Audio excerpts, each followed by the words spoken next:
निभाएं बातें। Welcome back. Well, Tyre stocks have been surging. Look at that performance from JK Tyre, for example. 1 month 9%, 3 months 73%, and in 6 months it's almost doubled.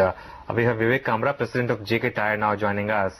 Mr. Kamra, good morning. Any update on what's happening with the anti-dumping duty case? Because of course the tyre makers had lobbied for that. Any fresh updates on that?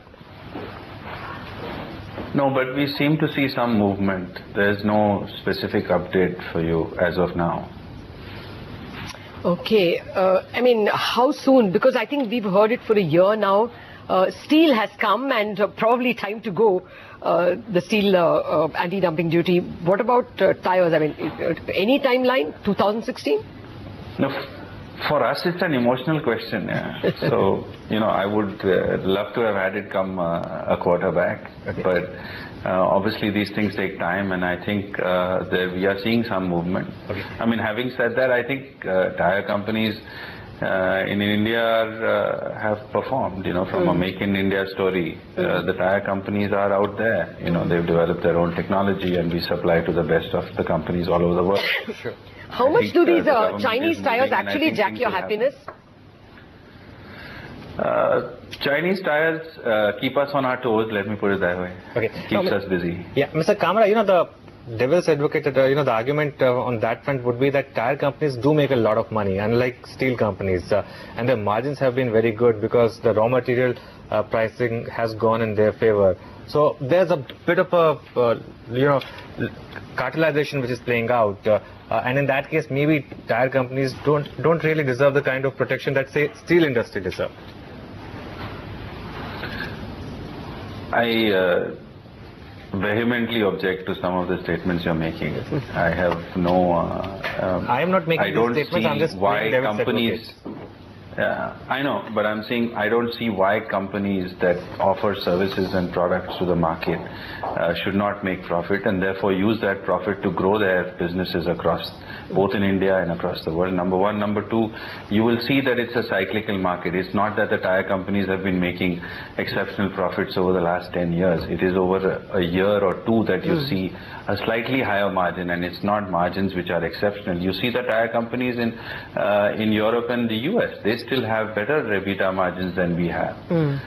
In terms, and they sell, so as our product mix gets better, our brands get more powerful, we will make profits, and that's why investors that's what investors look up to us for. Okay. Well, the anti-dumping guys from the government tell us that industry needs to prove that tyres are being sold below cost by the dumper. Is that yes. You know, is that data very clear now?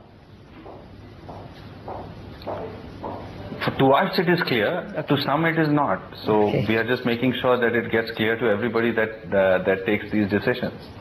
Okay, well, Vivek, what about margins this year? You all have been advantaged by lower rubber prices. Should margins be better than the 20% you posted in the first quarter? I think rubber prices went up. If you're tracking commodities, 2 quarters rubber prices moved upwards. So the coming couple of quarters, there are, of course, the rubber prices have gone up. So, but then they've started dipping again in the last 1 month, 1.5 months. So we should see that effect in the next quarter. So as some of my other compatriots in the tyre industry have already mentioned in the media, there will be some pressure on margins in this and next quarter, but the medium-term outlook is quite positive, with rubber prices further going down and demand reasonably strong. Okay, finally, Vivek, can you leave us with guidance on your revenues, volumes, EBITDA? I'm sorry. I will leave you with the fact that this year is farming out quite well. The farm sector has grown reasonably. Okay. We've seen reasonable growth over last year in the second quarter. Reasonably healthy growth over last quarter, in spite of a bit of a dip in OEMs, because commercial vehicles have shown a sharp drop in this quarter in production and sales. But passenger car vehicles seem to continue to be strong. The replacement market, we have grown sharply and gained market share. Okay.